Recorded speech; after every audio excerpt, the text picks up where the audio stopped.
c'est des hiéroglyphes.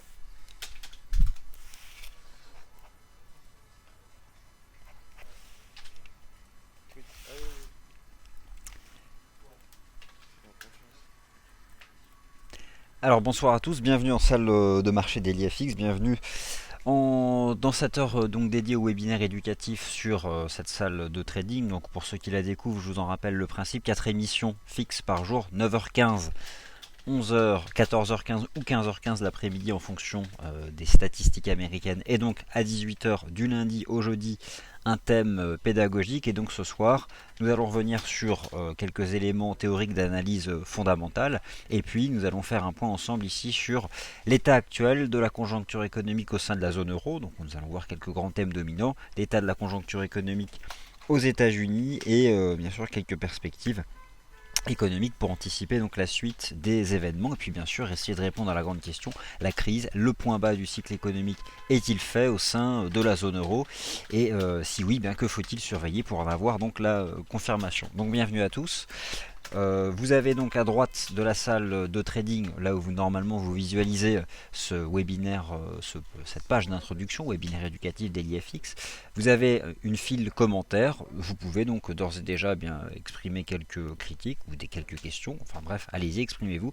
Et puis on parlera, je lirai l'ensemble de vos commentaires une fois donc que cette présentation sera déployée. Donc bienvenue à tous, il est 18h05 et nous venons de vivre une après-midi donc chargée justement sur le plan de la conjoncture économique américaine, avec d'une part des statistiques concernant le secteur immobilier aux États-Unis, l'immobilier résidentiel ancien. Il y a aussi le neuf, nous avons eu les permis de construire, l'immobilier résidentiel ancien avec l'indice Case-Shiller des prix justement dans l'ancien pour le mois d'octobre. Des chiffres plutôt favorables qui ont été publiés entre 14h30 et 15h, et puis nous verrons que c'est important car ce sont des données que surveille la Réserve fédérale des États-Unis. Mais à 16h, eh bien, a été publié l'indice de confiance du consommateur américain, avec là au contraire, selon donc la grille de lecture du Conference Board, un chiffre inférieur aux attentes pour finalement un statu quo aujourd'hui sur le marché d'échange pour le dollar américain, un statu quo notamment aussi pour la paire euro-dollar, toujours sous résistance mais sur support. Bref, forme d'inertie, de léthargie qui commence à ressembler d'ailleurs à ce qui se développe sur l'indice CAC 40. Bref, mais nous avons suffisamment parlé du marché depuis ce matin. On va regarder un peu quelques éléments théoriques et quelques graphiques de conjoncture économique pour changer un peu des graphiques de marché. Mais d'ores et déjà, revenons un peu sur un peu de vocabulaire et précisons exactement de quoi il s'agit, qu'est-ce que la conjoncture économique par rapport donc à l'analyse fondamentale. Alors, bon, dans un premier temps ici le sommaire, bien sûr on va essayer de suivre cette trame de fond petit à petit. On viendra d'abord sur l'environnement économique général. Qu'en est-il de la puissance économique américaine, l'état des lieux de la première économie mondiale, car les États-Unis sont toujours la première économie mondiale, que ce soit taux de change du marché ou en termes de parité de pouvoir d'achat. Pour au moins les 10 ans qui viennent, les États-Unis conserveront leur première place, mais c'est quelque chose de moins évident. Entre 2020 et 2030, ils devraient perdre cette première place. Nous parlerons donc de ce phénomène de dispersion de la puissance et d'un monde multipolaire vers lequel nous tendons. Et enfin, la zone euro, l'état des lieux, la situation très particulière de l'Allemagne et avons-nous inscrit un bas de cycle économique au sein de la zone euro? Bref, les investisseurs ont-ils raison depuis le printemps dernier de se repositionner donc sur les actions européennes, en particulier, on l'a vu, les actions du sud de l'Europe qui ont bien performé jusqu'à la fin de l'été, jusqu'à la mi-octobre, et cette situation a d'ailleurs quelque peu changé puisque depuis le 10 octobre, eh bien, les marchés actions américains sont des marchés actions qui au contraire surperforment assez largement les actions donc de la zone euro. Donc c'est parti. Alors tout d'abord un peu de théorie. Ce soir c'est un webinaire dédié à l'analyse fondamentale. Alors je vous propose donc cette définition pour l'analyse fondamentale. L'analyse fondamentale est l'analyse financière des entreprises et c'est aussi l'analyse de la conjoncture économique. Donc il y a vraiment ici ces deux aspects, l'analyse fondamentale, macroéconomie versus microéconomie. Dans l'analyse fondamentale, vous avez d'une part l'analyse des états financiers des entreprises, des états comptables, bilan, compte de résultats, tableau de flux de trésorerie. Alors généralement pour une entreprise cotée, c'est publié à l'échelle trimestrielle et puis vous avez un bilan annuel fait à la fin de l'année. Bref, l'analyse des états financiers des entreprises, ça appartient à l'analyse fondamentale. l'analyse fondamentale, et puis c'est ce que généralement on appelle donc la microéconomie. Mais nous ne sommes pas aujourd'hui ici ensemble en salle de trading pour parler des entreprises, pour parler de microéconomie et pour parler de cette analyse fondamentale. Nous sommes là pour nous intéresser à la macroéconomie. Là aussi c'est quelque chose, un vocabulaire que vous allez généralement retrouver, et derrière la macroéconomie, nous parlons donc de la conjoncture économique, nous parlons des agrégats économiques qui concernent cette fois-ci donc les pays. La conjoncture économique, donc la macroéconomie versus la microéconomie. Donc soyons bien clairs ici sur cette définition, macroéconomie versus microéconomie. Donc c'est ici représenté sous la forme d'un schéma, mais retenez ça, la macro, c'est la conjoncture économique générale, c'est l'état de la consommation des ménages, la croissance économique d'un pays. La consommation des ménages fait partie intégrante de la croissance économique d'un pays. Bref, ce sont tous ces agrégats d'ordre général concernant l'ensemble des agents économiques et les pays. La micro, donc, ce sont les entreprises. Là, nous parlons bien d'état comptable et nous n'en parlerons donc pas ce soir. Je peux malgré tout vous en dire un mot, en tout cas, sur les derniers résultats qui ont été publiés, à savoir ceux du troisième trimestre. Retenez que, et d'ailleurs c'est ce qui est à la source du meilleur comportement relatif des actions américaines depuis début octobre, 75% des entreprises américaines ont battu le consensus au troisième trimestre, avec notamment un compartiment technologique qui a bien performé, représenté par l'indice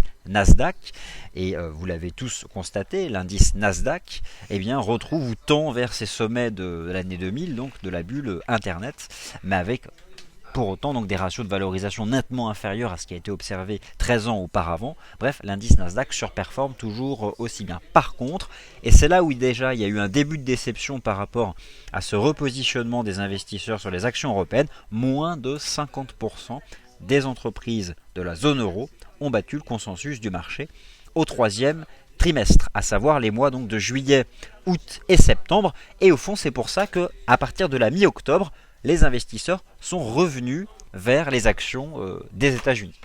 Alors, on commence donc ce point de marché par les banques centrales, car plus que jamais, à la source de la macroéconomie, à la source des grands agrégats de conjoncture économique, il y a bien sûr l'action des banques centrales. Je vous rappelle qu'une banque centrale s'exprime à travers sa politique monétaire, et puis derrière la politique monétaire, il y a plusieurs outils. Alors on en reparlera, on verra que les banques centrales n'ont pas les mêmes missions, mais clairement, à l'heure actuelle, les banques centrales sont source de croissance économique, sont source aussi de stabilité des prix, puis on verra que la stabilité des prix, c'est pas uniquement la lutte contre l'inflation, la stabilité des prix, c'est aussi la lutte contre la déflation, il y a vraiment ces deux aspects-là.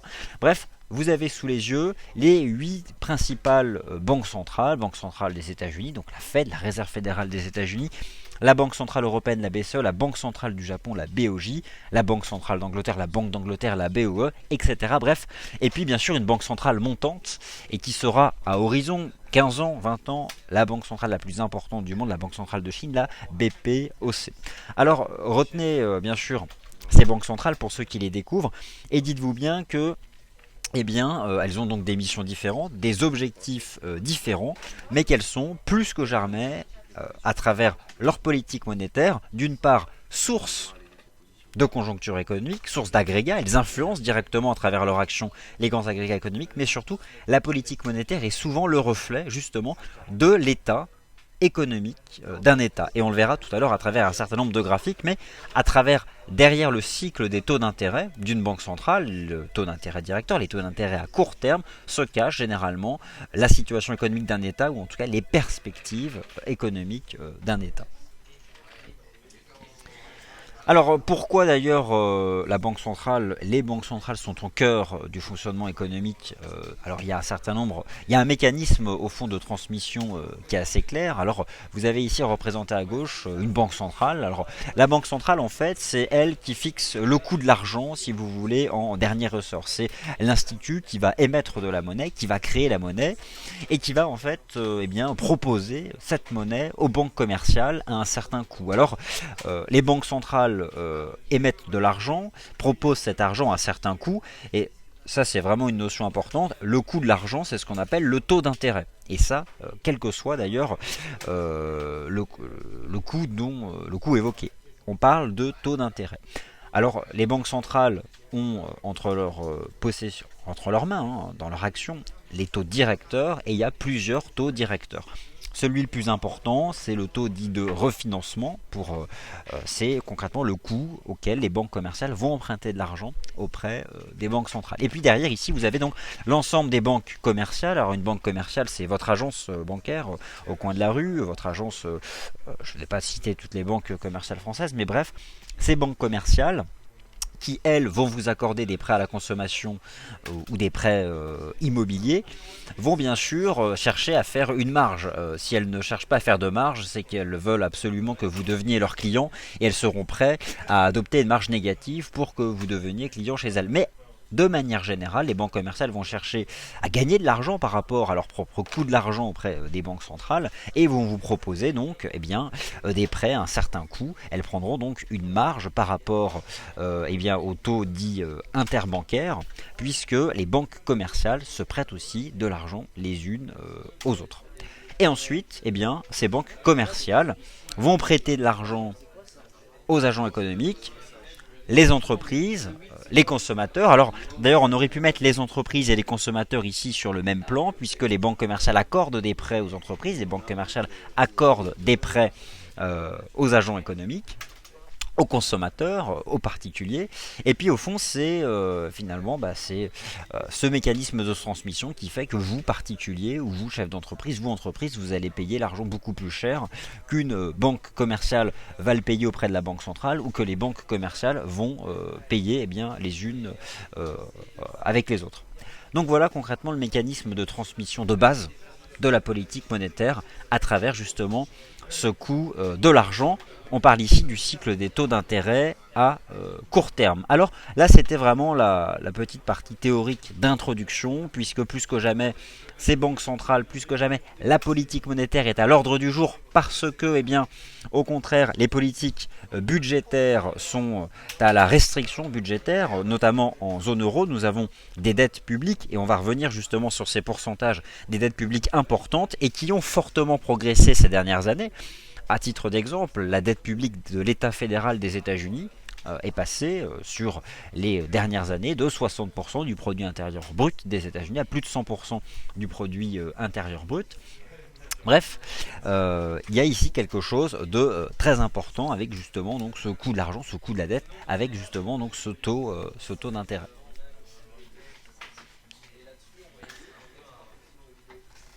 Alors, les banques centrales, elles ont des objectifs différents. Elles ont des objectifs différents en fonction finalement de leur culture, des banques qui la composent, des pays qui la composent, des zones monétaires. Mais concrètement, il y a deux camps. Les banques centrales dites anglo-saxonnes, qui elles vont chercher à atteindre des objectifs macroéconomiques, un taux de chômage, lutter contre un seuil d'inflation, assurer un certain seuil d'inflation, soutenir bien sûr la croissance, le taux de chômage, l'inflation, bref, de nombreux agrégats donc de conjoncture économique qui peuvent s'associer pour déterminer l'évolution de la politique monétaire d'une banque centrale. Et puis d'autres banques centrales, à l'image de la Banque Centrale Européenne, dans leur statut, n'ont pas officiellement d'objectifs macroéconomiques. Elles sont sur une action de base, à savoir préserver la stabilité des prix. Mais préserver la stabilité des prix, c'est deux choses. D'une part, lutter contre l'inflation. Alors ça, c'est ce qui est le plus communément acquis, et finalement on a tous ce réflexe, et c'est, je dirais, la lecture allemande, la lecture de la Bundesbank, de la politique monétaire de la Banque Centrale Européenne. Mais à l'heure actuelle, la Banque Centrale Européenne cherche à assurer donc la stabilité des prix en luttant contre la déflation. La déflation, c'est le risque c'est la baisse des prix, c'est donc l'absence de croissance économique. La baisse des prix, c'est clairement quelque chose de négatif. Baisse des prix, baisse des salaires, baisse des revenus.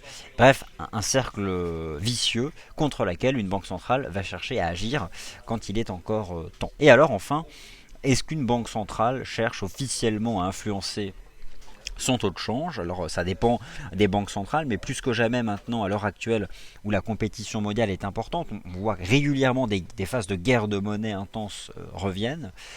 On sait par exemple que la Banque nationale de Suisse défend le seuil des 1,20 pour l'euro CHF. On sait très bien que derrière l'action de la Banque centrale du Japon se cache une volonté claire d'affaiblir le yen japonais, puisque derrière, eh bien, vous avez mécaniquement une compétitivité prix. Et derrière une compétitivité prix plus une réelle compétitivité prix, vous avez davantage de ventes à l'export, davantage de profitabilité pour les entreprises, etc. etc. Donc, trois objectifs, je dirais ici trois corbeilles, trois grandes catégories d'objectifs des banques centrales, les prix, les objectifs macroéconomiques et le change. Alors venons-en maintenant à des graphiques de marché. Après cette partie théorique, en tout cas, rappelez qu'il est essentiel de bien suivre la politique monétaire des grandes banques centrales, puisque les politiques budgétaires, vous l'avez bien compris, sont plutôt un retrait. L'époque des grandes dépenses budgétaires, l'époque des politiques de soutien budgétaire par la dépense budgétaire est révolue. Au contraire, les États cherchent désormais à réduire leur dette publique, et si dépenses budgétaires supplémentaires il doit y avoir, forcément davantage de recettes fiscales il doit y avoir. Et donc clairement la politique monétaire vient ici accompagner, vient équilibrer cette nécessité justement de réduire les dépenses, alors que pourtant certains États doivent les augmenter significativement. Et là je pense par exemple aux États-Unis, qui vont faire face lors des prochaines années à une augmentation sensible des dépenses sociales, notamment des dépenses de santé. Alors, commençons par un état des lieux justement de la macroéconomie, à travers un premier graphique qui est celui de la courbe des taux. Alors, la courbe des taux, concrètement, il s'agit donc du cycle des taux d'intérêt. La tendance est le niveau, de manière absolue, des taux d'intérêt, qu'il s'agisse des taux d'intérêt à court terme ou des taux d'intérêt à long terme. Ici, on va s'intéresser à la partie courte des taux d'intérêt, celle qui nous concerne donc à court terme, sur des échéances inférieures à un an, bref, le coût de l'argent à court terme. Alors, c'est un marché essentiel, le coût de l'argent à court terme. Il s'agit donc du marché monétaire. On emprunte de l'argent sur une échéance inférieure à un an. C'est essentiellement sur ce marché que les entreprises se refinancent et financent notamment leurs besoins en fonds de roulement. Et c'est essentiellement de cette façon-là que se fait le mécanisme de transmission entre la politique de taux d'une banque centrale, taux directeur, on influence le coût de l'argent à court terme, et l'activité des entreprises qui se refinancent essentiellement à court terme. Alors qu'en est-il de cette partie courte des taux? Vous avez sous les yeux un graphique synthétique des taux directeurs des banques centrales que nous avons donc évoqués en début de présentation.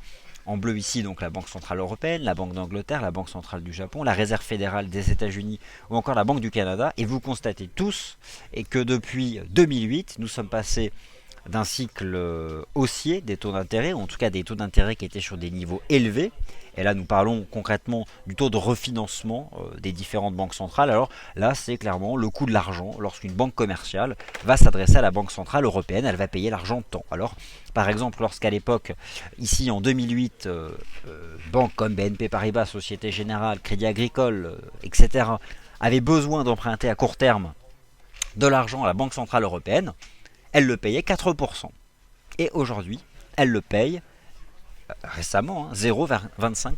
Alors, sommes-nous sur un bas de cycle économique? Les banques centrales ont-elles confiance dans les perspectives de croissance économique? Clairement, voici une situation où le marché est dans une phase économique d'expansion, un cycle haussier des taux d'intérêt lorsque les perspectives sont à davantage d'inflation, davantage de croissance économique. Généralement, la courbe des taux suit une tendance haussière. Et là, clairement, vous pouvez tous observer des taux zéro depuis maintenant plus de 3 ans. La Banque Centrale Européenne, elle qui continue d'ailleurs de baisser son taux. Alors, peut-être que devant nous, nous avons une hausse de ces taux d'intérêt à court terme, une hausse du taux directeur des banques centrales. Alors certains disent à horizon 2015-2016 dans les pays anglo-saxons.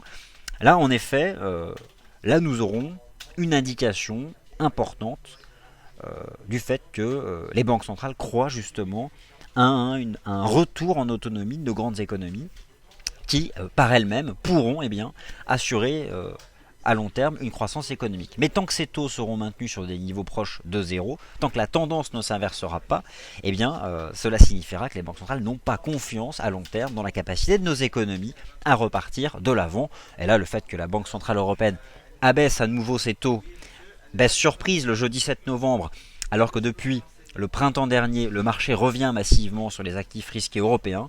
Tout cela montre bien à quel point ce pari reste encore risqué. Alors, les banques centrales, le cycle des taux d'intérêt, il y a vraiment une constante et c'est vraiment ce qui nous caractérise depuis 10 ans. C'est bien sûr un bouleversement donc, dans la hiérarchie économique et ça c'est quelque chose que nous allons voir. Clairement, nous avons une dispersion de la puissance économique. Nous tendons vers un monde de plus en plus multipolaire avec un transfert de la croissance économique des pays occidentaux classiques, États-Unis, zone euro, Japon, vers les grands pays émergents. J'aurais pu mettre aussi ici une flèche vers l'Amérique latine, mais l'idée c'était bien de représenter que plus nous allons avancer dans le temps, plus le moteur de la croissance économique, et c'est presque déjà le cas, mais sera dominant en provenance d'Asie, et là nous avons donc un transfert des États-Unis pour la partie économique vers la Chine. Alors cette flèche représente bien une réalité. Naturellement, la puissance d'un État, la puissance globale, la hiérarchie de la puissance ne repose pas uniquement sur un agrégat économique, pas uniquement sur une lecture du produit intérieur brut, qu'il soit à taux de change constant ou à parité de pouvoir d'achat, mais il n'empêche que sur cette simple grille de lecture économique, la Chine, entre 2020 et 2030, deviendra première puissance économique mondiale. Alors justement, la hiérarchie économique, je vous propose 3 indicateurs pour mesurer quelle est actuellement la hiérarchie économique et vous verrez, vous serez certainement surpris par le fait que de nombreux pays émergents occupent déjà des places importantes sur des agrégats d'ailleurs tout à fait classiques. Il y a eu clairement depuis le début des années 2000 une accélération de la part de marché de l'ensemble de ces pays sur l'échiquier économique mondial.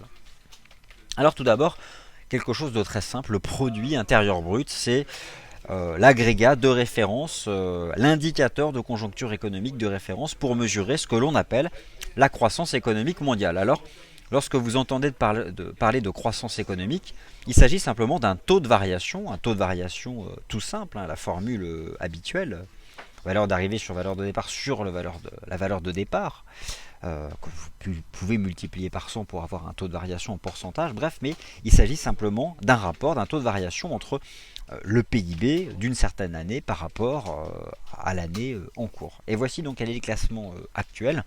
Donc il s'agit ici du classement des produits intérieurs bruts pour l'année 2013. Alors forcément, les États-Unis ici, alors il s'agit d'un certain nombre de sources, ce sont des sources croisées, mais concrètement, ce classement est actuellement en vigueur et admis, acquis par tous. Donc à la première place toujours donc les États-Unis, la zone euro qui se situe en position intermédiaire, avec la Chine représente déjà à taux de change constant, donc 50% du produit intérieur brut des États-Unis. Le Japon, son PIB pèse toujours 6 000 milliards de dollars, toujours à taux de change constant, et puis viennent donc la plupart ici des pays européens, l'Allemagne, la France et le Royaume-Uni. Alors on voit clairement que l'Allemagne, la France et le Royaume-Uni sont maintenant nettement dépassés par les États-Unis, la Chine et le Japon, et finalement même l'économie combinée de l'Allemagne et de la France n'atteint plus maintenant celle de la Chine, qui croît d'ailleurs à un rythme beaucoup plus rapide. Alors au fur et à mesure où les années vont passer, où la Chine va s'intégrer au commerce international, va être une économie de plus en plus libérale, au fur et à mesure où le yuan, et ça c'est pareil, c'est à long terme, va acquérir le statut d'une monnaie complètement flottante, ce qui n'est absolument pas le cas, il faudra de plus en plus analyser les grands agrégats macroéconomiques en provenance de Chine. C'est déjà le cas, mais reconnaissons que la conjoncture économique américaine reste la conjoncture économique la plus influente de l'environnement général et notamment donc de nos marchés boursiers. Mais voilà d'ailleurs pourquoi sur notre calendrier économique nous vous proposons les statistiques chinoises. Regardez quelle est actuellement la place donc de la Chine, deuxième économie mondiale, représentant plus de 50% maintenant de la capacité économique des États-Unis. Donc ça c'est le premier agrégat qui nous rappelle un peu le positionnement de chacun donc de ces pays. Et maintenant, autre indicateur pour mesurer la puissance d'une nation, bien sûr, la partie démographique. Alors, il n'y a pas que ça qui compte, mais clairement, lorsque vous combinez une richesse par habitante importante et en même temps donc une population importante, cela vous donne davantage de puissance. Donc, Le PIB, maintenant, la population, et qu'en est-il de ce classement? Vous avez sous les yeux, toujours pour l'année 2013, la hiérarchie des puissances selon donc la population mondiale. Alors en 2013, la Chine 1,354 milliard d'habitants, l'Inde 1,217 milliard d'habitants. Ces deux pays se distinguent de manière assez nette. Vient la zone euro, alors qui est considérée dans ces classements comme un pays. Et je trouve que plus les années passent, plus c'est erroné de procéder de la sorte. Quand nous voyons à quel point les décalages sont marqués au sein de la zone euro, il n'y a pas de gouvernance politique claire, il n'y a pas d'union fédérale de la zone euro, mais bon, voilà. Ça permet de mesurer ce que représente l'euro, ce qu'il y a en fait en puissance économique derrière une monnaie comme l'euro. Et nous tradons ici essentiellement l'euro, la paire euro-dollar sur le marché d'échange. Donc finalement, intégrer la zone euro dans ces classements, dans cette hiérarchie économique, me paraît justifié. Donc les États-Unis, déjà 315 millions d'habitants, et ça, c'est aussi du point de vue de la conjoncture économique quelque chose qui différencie nettement les États-Unis et la zone euro. Les États-Unis conservent un dynamisme démographique intact. Le taux de renouvellement des générations est d'ailleurs dépassé, il y a plus de 2,1 enfants par femme. Bref, la population des États-Unis continue d'augmenter d'un point de vue naturel, et puis aussi grâce à l'immigration, ce qui n'est pas le cas donc de la zone euro. La France approche du seuil de renouvellement aux alentours de 2 enfants par femme. La population de la France d'ailleurs continue d'augmenter, puisque vous la voyez ici, en 2013, population globale, métropolitaine, plus les dom-toms estimés à plus de 65 millions d'habitants, et l'Allemagne, elle commence déjà à décrocher depuis son top atteint à 82 millions d'habitants, mais bref, bon, vous constatez ici que des pays comme l'Inde, la Chine, le Brésil, eh bien, commencent à cumuler deux facteurs de puissance principaux ici. La puissance économique mesurée donc par ce produit intérieur brut. Nous sommes ici à taux de change constant. À parité de pouvoir d'achat, l'écart entre la Chine et les États-Unis est encore plus serré. Est encore nettement plus serré. Et puis donc ici le classement des populations, on peut mesurer à quel point le gap est important entre la puissance démographique de l'Inde et de la Chine et des pays comme les États-Unis, l'Indonésie, le Brésil, etc. Et enfin, nous allons étudier un autre agrégat qui n'est pas un agrégat de puissance, mais plus un indicateur de handicap. Handicap pour les prochaines décennies. Il s'agit de la dette publique. Alors, toujours le même classement, mais cette fois-ci, nous commençons par le pire. Nous sommes en rouge. Ce que représente la dette publique de ces États en pourcentage du produit intérieur brut. Alors, le produit intérieur brut, vous l'avez ici dans cette colonne à gauche. Et ici, donc, il s'agit du pourcentage de la dette publique en pourcentage, donc justement, de ce produit intérieur brut. Et vous constatez que le Japon, la dette publique du Japon représente plus de 200% donc, du PIB japonais, la Grèce 156%, l'Italie 127%, le Portugal 124%, etc. Les États-Unis 101%, la zone euro finalement 90%. La dette de l'État fédéral en pourcentage du PIB américain est donc plus importante, mais les États-Unis ont bien sûr beaucoup plus de croissance économique, etc., etc. Et puis finalement, naturellement, nous ne nous retrouvons pas ou en bas de classement des pays donc comme l'Inde ou le Brésil. Et donc on réalise que d'une part, eh bien, ces grands pays occidentaux perdent des places et se font rattraper par notamment la Chine et l'Inde, en fait essentiellement la Chine, puisque en termes de bouleversement de la hiérarchie économique depuis les années 2000, c'est essentiellement la Chine. L'Inde, c'est un phénomène qui commencera à intervenir essentiellement à partir de 2015-2020. Mais donc au final, nous en venons à un élément de conjoncture économique qui est majeur et qui influence directement actuellement les marchés et les perspectives de croissance, c'est cette dette publique. La dette publique, depuis 10 ans, a significativement augmenté. Lorsque Barack Obama a pris le pouvoir aux États-Unis, la dette publique de l'État fédéral américain représentait seulement, entre guillemets, 60% du produit intérieur brut des États-Unis. Cette dernière représente maintenant 101,6% du produit intérieur brut des États-Unis. Et vous comprenez là pourquoi le coût de la dette a cette fois-ci une importance majeure. Le coût de la dette, ce sont les taux d'intérêt à long terme. Nous avons parlé tout à l'heure des taux d'intérêt à court terme. Il s'agit ici donc des taux d'intérêt à long terme. Et vous comprenez pourquoi le coût de la dette, les taux d'intérêt à long terme représentent un risque majeur pour le marché. C'est ça qui a fait chuter en 2011 les marchés espagnols, les marchés italiens.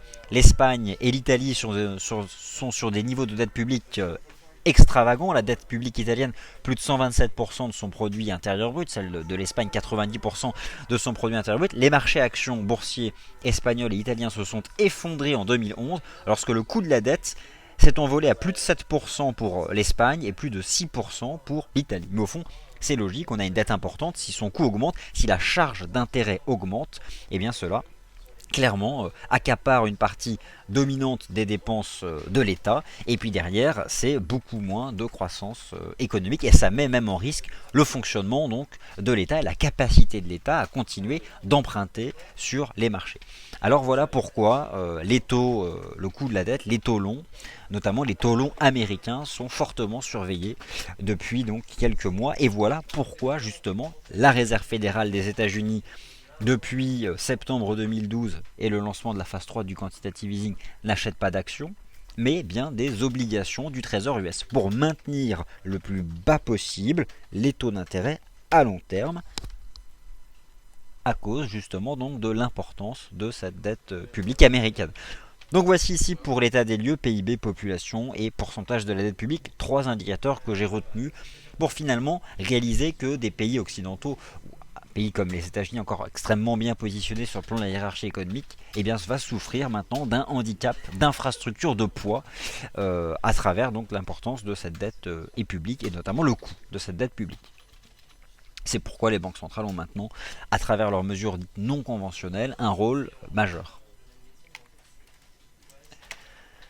Alors justement, qu'en est-il de la puissance US? Bref, faisons l'état des lieux de la conjoncture économique aux États-Unis. Alors, la question que je me suis posée, c'est quel agrégat choisir? Il y a plein d'agrégats économiques. Les États-Unis sont le pays qui fournissent le plus d'indicateurs de conjoncture économique, qui fournissent de manière le plus transparente possible ces indicateurs de conjoncture économique. Il y a des indicateurs qui mesurent l'économie réelle, c'est du concret, on mesure une réalité. Il y a des indicateurs avancés qui sont basés sur des sondages d'opinion. Bref, il y en a partout. Des indicateurs de confiance, des indicateurs économiques. Il y a plusieurs instituts qui proposent les mêmes indicateurs économiques. Je pense par exemple au PMI ou encore à la confiance des ménages. Bref, on s'y perd. Alors, comment faire l'état des lieux de la conjoncture économique d'un État avec tous justement ces indicateurs? Pour ma part, je pense que la meilleure stratégie, et c'est celle que je vous conseille, calez-vous sur les objectifs macroéconomiques des banques centrales. Voilà pourquoi j'ai commencé cet état des lieux de la conjoncture économique par les banques centrales. Elles ont fait, elles, le choix de surveiller un certain nombre d'agrégats bien clairs, ça figure dans leur statut, ce sont des objectifs qu'elles cherchent à atteindre ou qu'elles surveillent, des agrégats qu'elles surveillent pour déterminer justement leur politique monétaire et leur action sur le coût de l'argent à court terme ou le coût de l'argent à long terme. Alors, voici mon choix. L'indice S&P 500, bien sûr, la croissance économique à travers le taux de croissance du PIB, l'immobilier, nous allons prendre connaissance de l'évolution des ventes dans l'immobilier résidentiel neuf aux États-Unis, et bien sûr la situation de l'emploi, car la Réserve fédérale des États-Unis, la Banque centrale des États-Unis, a comme objectif de maintenir, d'accompagner la baisse du taux de chômage en deçà du seuil de 7,5% de la population active. Alors, vous allez me demander, au fond, pourquoi je n'ai pas fait figurer l'inflation, alors que la Fed défend un seuil d'inflation aussi, qui est de 2,5% exactement aux États-Unis, tout simplement parce que ce n'est clairement pas l'objectif prioritaire de la Réserve fédérale des États-Unis. Alors, on commence par deux graphiques. Ici, un graphique donc de l'indice S&P 500. Alors, selon la tendance des marchés boursiers, depuis 2009, nous serions, selon cette lecture, puisqu'à la base, la tendance du marché boursier est censée refléter, je dirais, l'activité des entreprises. Derrière un indice boursier, il y a bien la cotation de l'action d'une entreprise, et derrière la cotation de l'action d'une entreprise, il y a bien une espérance de profitabilité. Donc, on peut considérer la tendance des marchés boursiers comme un agrégat pour mesurer l'état de santé. Et d'ailleurs, à la base, Charles Dow, lorsque Charles Dow a créé l'indice Dow Jones, c'était à la base pour avoir un état de la conjoncture économique. À la base, les indices boursiers avaient pour objectif de mesurer la conjoncture économique. Alors, on verra que c'est clairement plus vrai, puisque maintenant, beaucoup de déterminants influencent ces marchés boursiers. qui vont bien au-delà de la réalité économique. Et vous allez voir qu'il y a des graphiques, en tout cas pour les États-Unis, très contrastés. Donc le S&P 500, magnifique tendance haussière depuis 2009, depuis même 2008 pour l'indice Nasdaq. Et puis, à l'heure actuelle, et aujourd'hui encore que je vous parle, les indices Dow Jones, S&P 500 sont sur leur sommet historique. Donc, selon la lecture des indices américains, nous serions sur une conjoncture économique sur ces sommets historiques. Qu'en est-il justement de cette croissance économique? Il est vrai, depuis 2009, les États-Unis ont inscrit leur bas de cycle économique en 2009. Clairement, vous pouvez observer ici le taux de croissance trimestriel du PIB des États-Unis. Rappelez-vous, nous venons de voir ce que représente le PIB des États-Unis, qui reste le numéro 1 dans le monde. Clairement, les États-Unis, eux, ont fait leur bas de cycle économique en 2009, puisque depuis 2009, et régulièrement, et ici c'est mesuré en rythme de croissance trimestriel, ils ont un taux de croissance positif, et à des niveaux qui, bien sûr, rendent jaloux la zone euro, puisqu'en moyenne, cette croissance se situe autour de 2% en rythme trimestriel, avec notamment, on le voit ici, une belle fin d'année 2011, et puis là, une année 2013, tout à fait honorable sur le plan de la croissance économique aux États-Unis. Donc, à la question de savoir est-ce que les États-Unis ont fait leur bas de cycle économique, là clairement on ne pouvait répondre donc par l'affirmative. L'immobilier, c'est le bémol, le secteur immobilier résidentiel américain. Ici vous avez l'évolution des ventes dans l'immobilier neuf aux États-Unis. Alors rapidement pour resituer comment fonctionne l'immobilier, vous-même lorsque vous allez partir à la recherche d'un bien, là on parle bien des achats, pas d'allocation mais du marché de la vente. Il y a deux catégories lorsqu'on étudie les prix. L'immobilier neuf, qui a ses propres prix, et l'immobilier ancien. La revente, si vous voulez. Ce sont des structures de prix, des cycles de prix, alors qui sont différents. L'immobilier résidentiel américain fait ses points hauts bien avant la crise financière, bien avant la crise des subprimes, puisque les points hauts étaient inscrits en 2005, et puis depuis nous avons eu un effondrement, tout simplement parce qu'il y a eu énormément d'invendus. L'immobilier ici, vous avez donc l'évolution des ventes dans l'immobilier neuf. Vous voyez qu'il y a eu un bas de cycle économique qui a été fait en effet en 2009 et puis depuis une reprise extrêmement progressive. Dites-vous bien que la Fed suit de près justement l'évolution de cet immobilier neuf aux États-Unis. Donc, je dirais que l'immobilier c'est un peu le bémol dans la reprise de l'économie américaine depuis 2009. Et enfin, j'en viens à ce qui est en priorité surveillé par la Réserve fédérale des États-Unis. Vous avez ici la courbe du taux de chômage aux États-Unis. Alors qu'est-ce que c'est un taux de chômage? Clairement, c'est les personnes qui recherchent un emploi au numérateur et au dénominateur, la population active des États-Unis. Population active, soit qui travaille, soit qui est officiellement à la recherche d'un emploi. C'est pour ça qu'il y a deux composantes, un numérateur et un dénominateur. Et ce dénominateur est complexe. Donc parfois, le taux de chômage peut baisser parce que les évolutions ont lieu au niveau de la population active, au niveau donc du dénominateur. Notamment des personnes qui recherchaient un emploi et qui peuvent abandonner leur recherche, créant ainsi mécaniquement une diminution artificielle de la population active, pouvant faire croire à ce moment-là à une baisse réelle, effective du taux de chômage. Bref, trêve de blabla. Le taux de chômage aux États-Unis recule.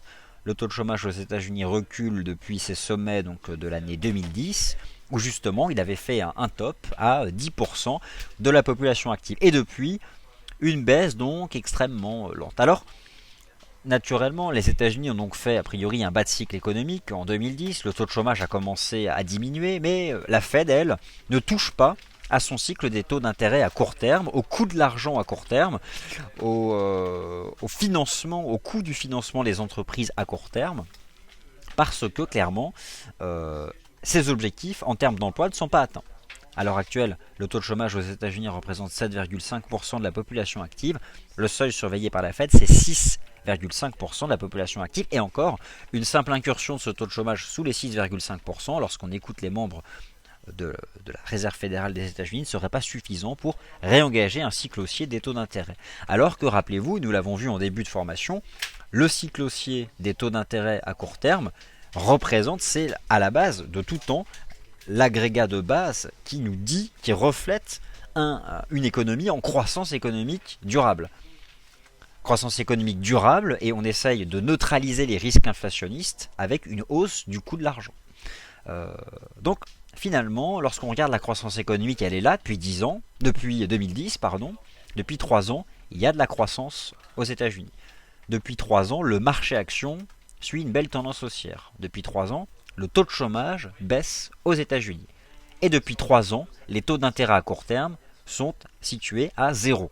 Alors, il y a deux interprétations. D'une part, la politique monétaire a probablement porté ses fruits. Elle a été efficace d'une certaine façon. Et alors pourquoi ne pas à ce moment-là réengager une hausse des taux d'intérêt à court terme? Et bien là tout simplement parce que personne n'a encore de certitude sur le fait que cette croissance pourra être durable sans le soutien d'une politique monétaire accommodante. Concrètement, l'innovation doit prendre le relais. L'investissement, l'innovation doivent prendre le relais de cette politique monétaire accommodante. Et pour l'instant, personne n'en a la certitude, d'où cette forte incertitude justement sur cette période de transition. Il y a beaucoup d'opacité par rapport à ça. Finalement, les périodes de transition, ce sont toujours les périodes où peuvent arriver des phases parfois un peu chaotiques ou des hausses de la volatilité. On ne sait pas comment va se comporter le marché dans ce que moi j'appelle un retour à l'autonomie de nos économies. Un retour à un fonctionnement économique avec des politiques monétaires beaucoup plus en retrait. En tout cas, en ce qui concerne leur politique dite non conventionnelle.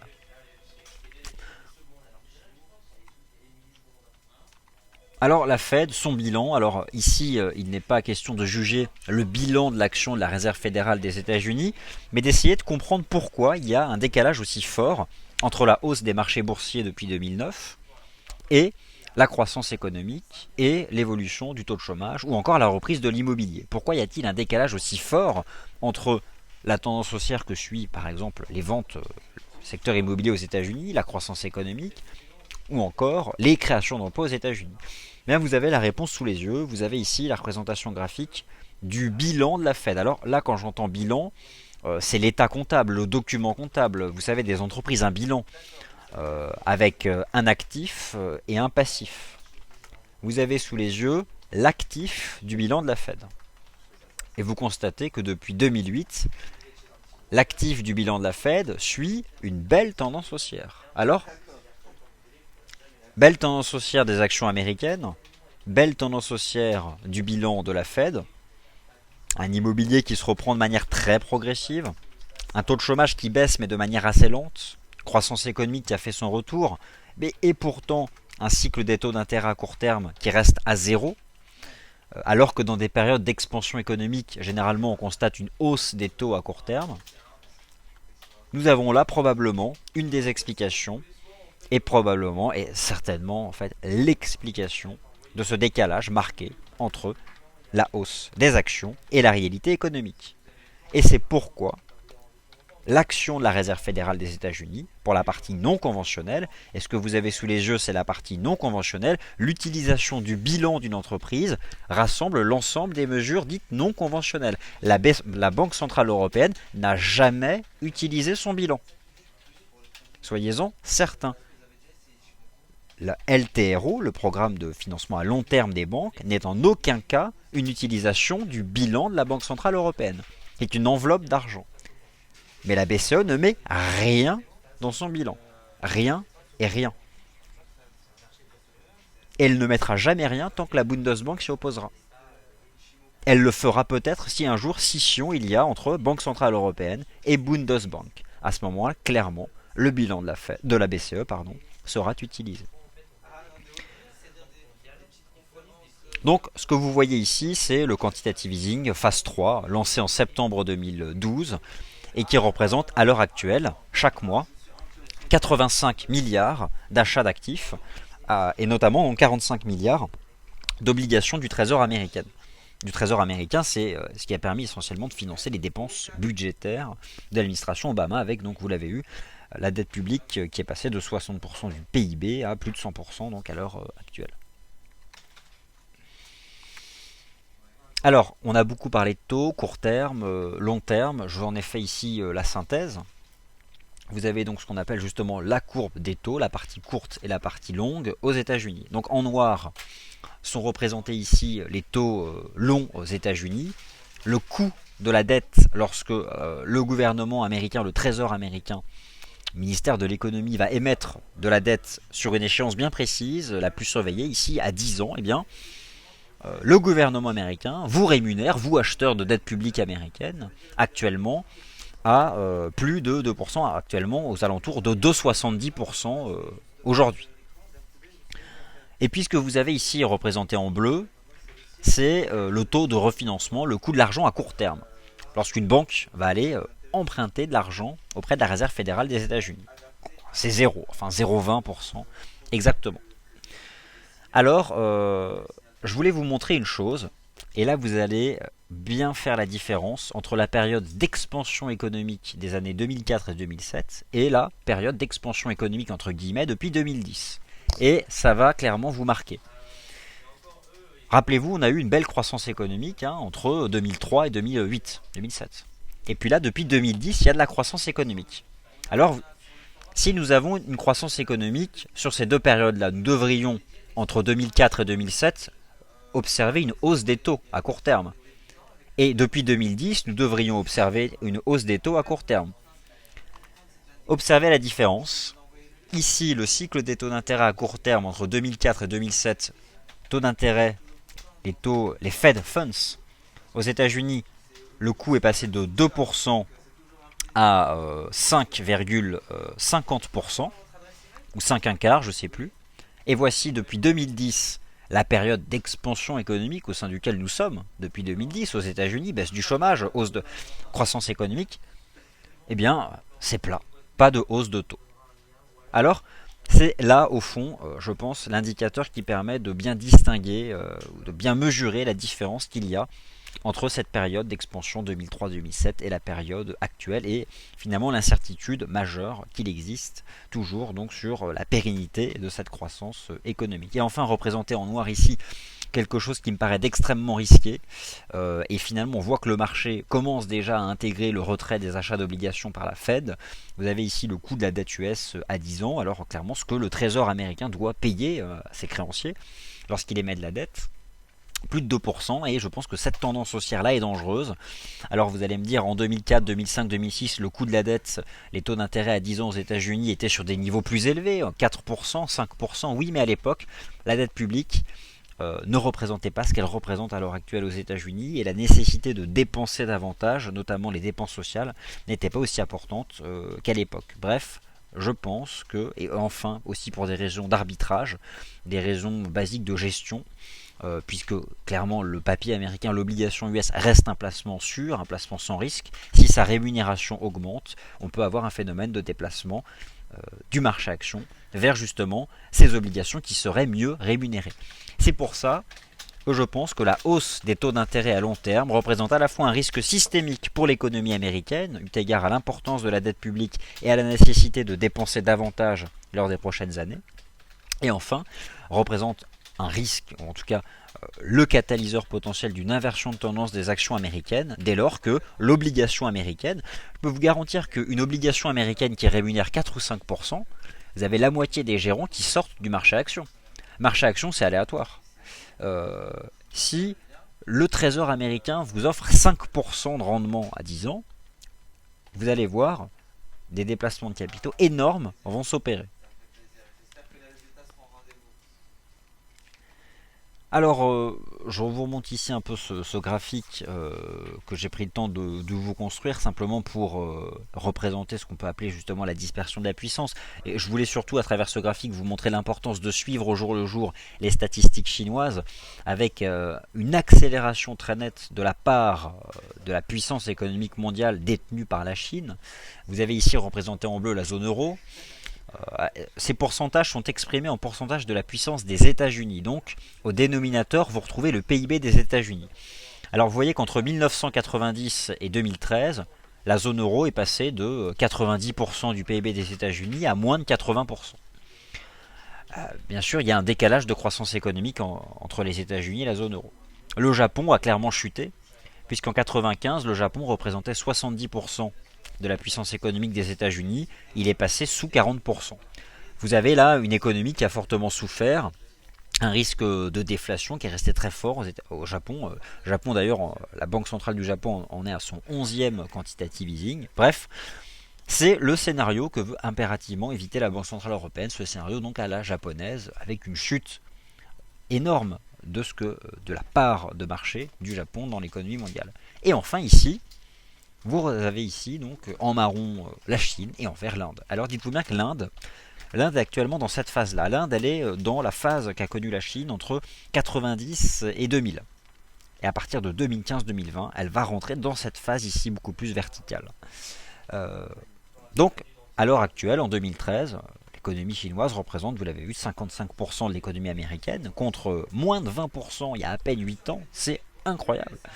À horizon 2020, 2025, cette courbe-là dépassera 100%. La Chine sera la première puissance économique mondiale. Et encore là, il s'agit des pourcentages exprimés à taux de change constant, taux de change du marché. À parité de pouvoir d'achat, nous sommes déjà aux alentours de 75%.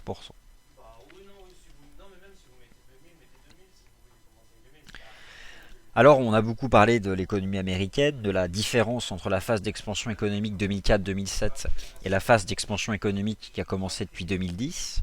Et qu'en est-il de la zone euro? Alors, vous allez voir, on peut se poser la question, est-ce que la hausse des actions américaines est justifiée par rapport à un certain nombre d'agrégats? Et finalement, on a vu le lien évident qu'il existe entre l'action de la Réserve fédérale des États-Unis et la tendance haussière des actions américaines. Vous allez voir que pour la zone euro, la hausse des actions est encore moins justifiée. Mais finalement, ceci est parfaitement illustré par la sous-performance globale et de long terme des actions européennes par rapport aux actions américaines. Alors quels agrégats j'ai choisi? C'est plus compliqué. Autant la Fed, elle a des objectifs macroéconomiques bien clairs. Et la BCE. La BCE, c'est l'inflation. Donc on n'allait pas se contenter d'observer l'évolution des prix au sein de la zone euro pour avoir une idée de la conjoncture économique en Europe. Alors un indice, le CAC. Pourquoi ne pas avoir choisi l'Eurostoxx 50? Ils sont identiques. Il est vrai, l'Eurostoxx 50 représente, en tout cas est déjà beaucoup plus négocié en termes de volume sur les marchés financiers, sur les marchés à terme. C'est même anecdotique ce que représente le CAC. Bref, mais c'est pareil. On va regarder la croissance économique, comme nous avons fait tout à l'heure pour les États-Unis. L'inflation, forcément, parce que c'est l'agrégat de conjoncture économique surveillé par la Banque centrale européenne, l'évolution des prix. Et enfin, dernier indicateur, l'emploi. Parce que nous avons tous constaté, et vous l'avez vu tout à l'heure, la baisse du taux de chômage donc aux États-Unis. Est-ce le cas en Europe? Le CAC 40, belle tendance haussière, par contre, forcément, tendance phase de sous-performance évidente avec l'indice S&P 500, indice S&P 500 Dow Jones sur ses sommets historiques, Nasdaq à mi-chemin des niveaux atteints en 2000 lors de la bulle Internet, le CAC n'en est même pas à ses sommets de l'année 2007, et bon, alors il y a aussi des différences de modélisation, mais même en réintégrant les dividendes, le CAC 40 reste en deçà des niveaux atteints en 2007. La croissance économique, y a-t-il un bas de cycle économique atteint en zone euro en 2010? La réponse est non. La réponse est non. Vous avez ici exactement le même graphique que je vous ai présenté tout à l'heure pour les États-Unis. Chaque barre de cet histogramme représente le taux de croissance du produit intérieur brut de la zone euro en rythme trimestriel. Les États-Unis, depuis 2010, c'est chaque trimestre de la croissance.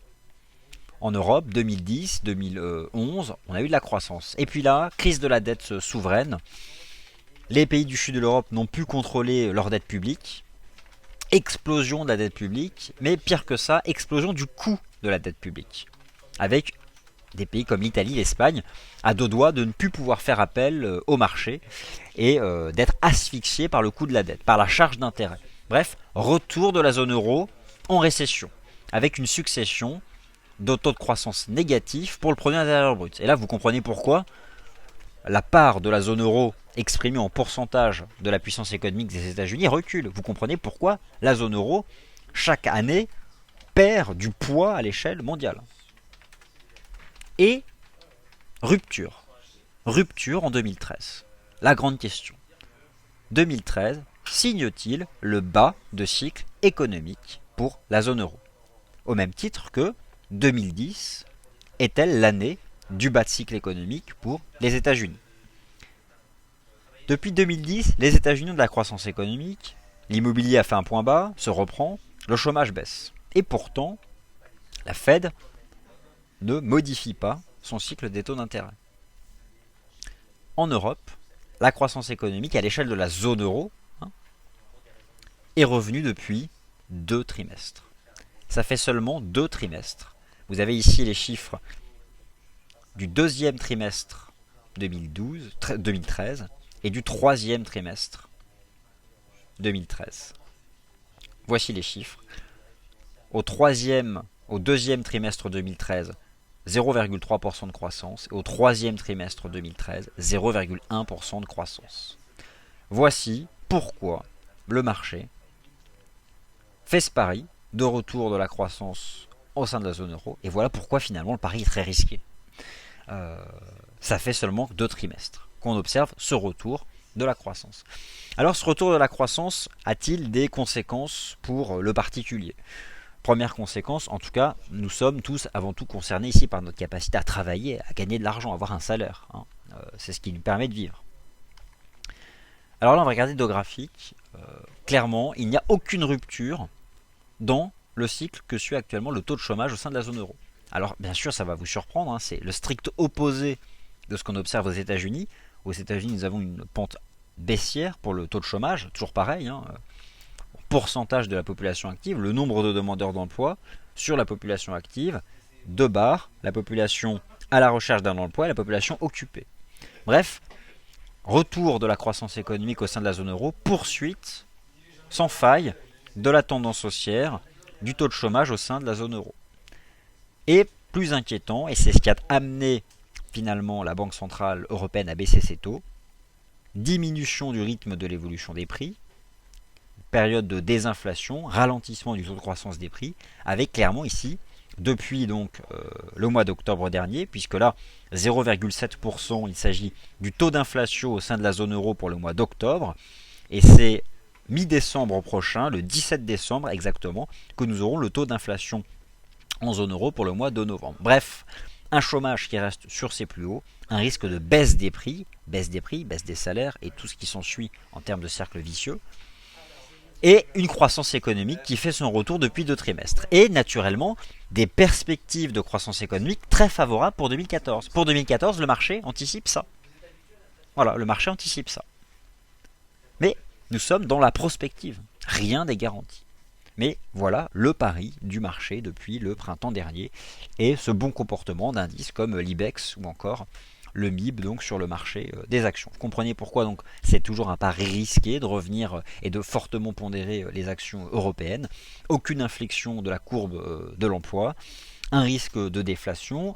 La bonne nouvelle, c'est que ça autorise la Banque Centrale Européenne à baisser davantage ses taux, mais les taux étaient déjà extrêmement bas. Vous l'avez vu tout à l'heure en introduction sur le cycle des taux d'intérêt à court terme de la Banque Centrale Européenne, sur un niveau 0 depuis 2012, baisse des prix malgré tout.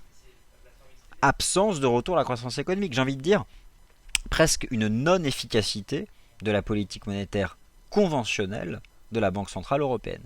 D'où ces appels croissants à l'utilisation du bilan de la Banque Centrale Européenne. Car il est évident que si la croissance est revenue aux États-Unis, ce n'est pas essentiellement à cause de ces taux d'intérêt à court terme qui tendent vers zéro sur longue période. Il y a clairement un rôle, l'économie américaine est différente de l'économie de la zone euro, mais clairement un rôle des mesures non conventionnelles de la Réserve fédérale des États-Unis. Alors, on peut lire partout que le bas de cycle économique est fait, que c'est le moment de réinvestir sur l'Europe, etc. Et finalement, lorsqu'on regarde l'ensemble de ces graphiques, on comprend pourquoi certains investisseurs font le pari d'un bas de cycle économique au sein de la zone euro. On comprend aussi surtout pourquoi c'est un pari risqué, pourquoi il faut vraiment y croire, et c'est presque peut-être très précurseur de se positionner maintenant. En tout cas, ceux qui se sont repositionnés sur les actions européennes au printemps dernier, si ça se confirme, clairement, ils auront été les précurseurs, vous savez, dans le cycle idiotiste, ceux qui rentrent en vague 1 lorsque personne n'y croit. Mais voilà, il n'y a clairement pour l'instant aucune confirmation, et c'est pour ça que les chiffres concernant la zone euro pour le mois de novembre et donc publiés en décembre seront très importants à suivre, notamment tous ces chiffres, le PIB, le taux de chômage et donc le rythme de l'évolution des prix, de l'inflation au sein de la zone euro.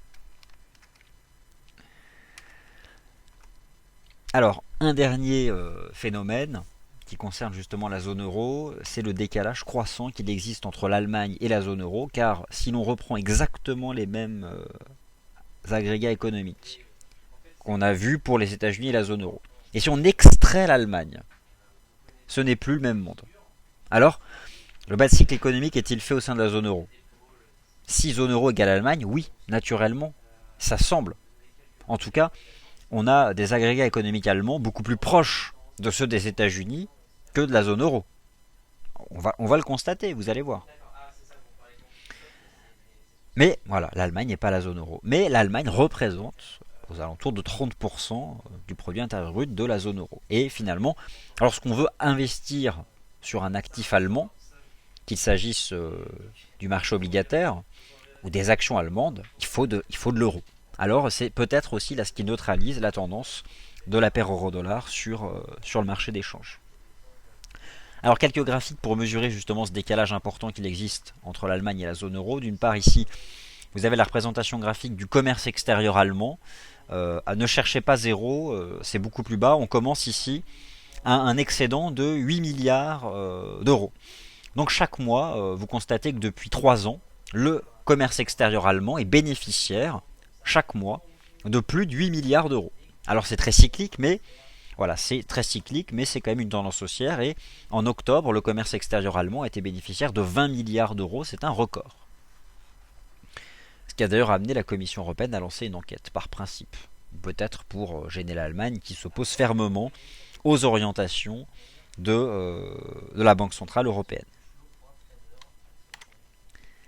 L'euro-dollar, tendance baissière depuis 2008 finalement. Puis là nous avons retrouvé donc les résistances de long terme, notamment les 1,38 qui ont été rejoints donc il y a quelques semaines et qui d'ailleurs nous vous avons invité à vendre à ce moment-là, mais finalement l'euro-dollar suit quand même une tendance baissière et on voit qu'il s'est repris d'ailleurs depuis 2012. Là il y a eu un premier rejet. Bon bref, la paire euro-dollar globalement, voilà, on voit dans une tendance baissière à long terme. Un cadre moyen terme plus complexe, finalement une paire enfermée entre ces 1,2750 et cette oblique baissière de long terme. Mais finalement, l'euro est globalement flat, et c'est ce qu'on a vu tout à l'heure lors du point de marché Wall Street. Lorsqu'on regarde l'euro index, c'est globalement plat l'euro index. Lorsqu'on observe l'euro face à un panier de devises internationales, c'est plat. Et c'est plat pourquoi? Parce que la zone euro c'est complexe à étudier parce qu'il y a l'Allemagne et le reste. Alors, on a vu les chiffres du commerce extérieur allemand, je vous montre maintenant le même graphique, même échelle, pour le commerce extérieur français. Alors, ici, je vous avais invité à ne pas chercher la ligne de 0. Là non plus, sauf que cette fois-ci, elle n'est pas sous nos pieds, mais elle est au-dessus de notre tête. Bref, le commerce extérieur français est lui déficitaire de manière assez nette, et sur la même échelle ici, donc depuis 2010.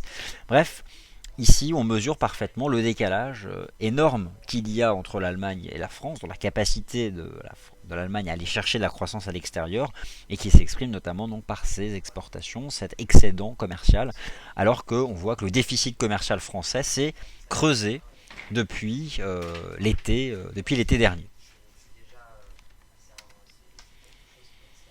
Ici, vous avez les taux d'intérêt à long terme, à 10 ans, de l'Allemagne et de l'Espagne. Alors, là aussi, c'est quelque chose par contre qui montre bien que le marché croît depuis plusieurs mois à un bas de cycle économique au sein de la zone euro. Vous avez ici représenté en bleu les taux à 10 ans espagnols et ici en noir les taux à 10 ans allemands. Alors les taux à 10 ans allemands sont toujours sur un niveau très bas, aujourd'hui autour de 1,75%.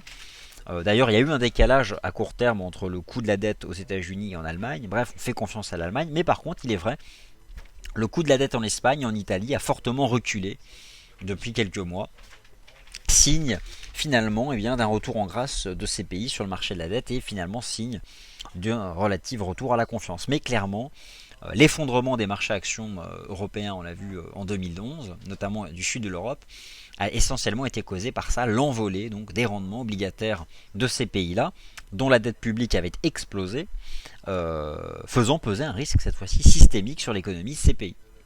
avec une charge de la dette clairement insupportable. Alors, les États-Unis ne sont pas l'Espagne, mais je pense que, eu égard au nouveau poids de la dette publique aux États-Unis, plus que jamais, le coût de la dette, les taux longs, doivent être surveillés. Mais si on observe les taux longs européens, on a clairement quelque chose de plus favorable depuis un an. Alors, zone euro, finalement, c'était quand même l'objet du séminaire, en tout cas, essayer de proposer une conclusion, puisque voilà, clairement, je pense que la prévision économique est aussi aléatoire que la prévision de marché, que la prévision fondamentale, bref, tout n'est qu'hypothèse, et hypothèse actualisée au gré des événements. La zone euro a-t-elle fait un bas de cycle économique? Alors, oui ou non. Si on demande une réponse certaine, la réponse est non. S'il s'agit d'une possibilité, au regard des récents agrégats économiques de l'année 2013, le oui se défend. Clairement, il faut continuer à suivre cette croissance économique au sein de la zone euro, l'évolution du rythme des prix, le taux de chômage. Les instituts internationaux de projection économique sont confiants pour la zone euro. Je laisse ici observer les toutes dernières prévisions du Fonds monétaire international, représentant plus ou moins les prévisions de croissance économique des grandes institutions économiques mondiaux. 2014 serait en effet le retour à la croissance économique de pays comme l'Italie, l'Espagne, après 2 années consécutives d'un taux de variation négatif, moins 2,4, moins 1,8 pour l'Italie, moins 1,6, moins 1,3 pour l'Espagne. Eh bien, nous aurions donc en 2014 0,2 et 0,7 contre un 2,6 donc pour les États-Unis.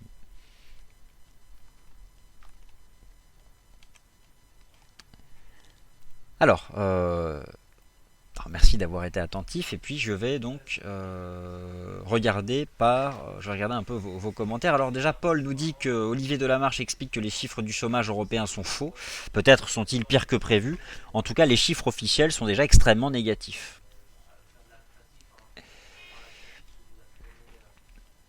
Alors Panther 666 ajoute que le taux de chômage ne recule pas aux États-Unis. En tout cas les chiffres officiels eux-mêmes montrent que le recul est très faible.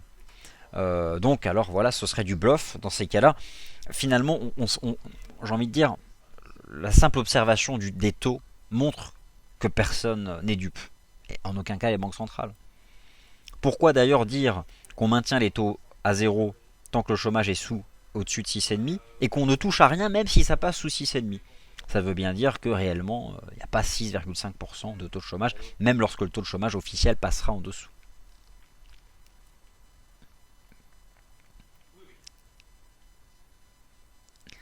Ah oui. Ah oui, donc Paul finalement parlait du même taux de chômage que Panther 666. Hein.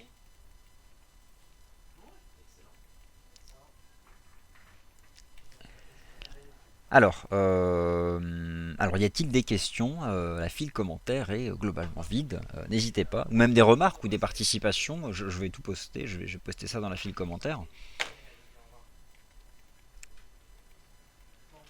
Bon. Bah écoutez, merci en tout cas de votre attention, j'espère que ça vous a plu. Je vous retrouve demain en salle de marché, en salle de trading d'EliFX, et puis on aura l'occasion, bien sûr, au fur et à mesure des points de marché, de reparler de cette conjoncture économique.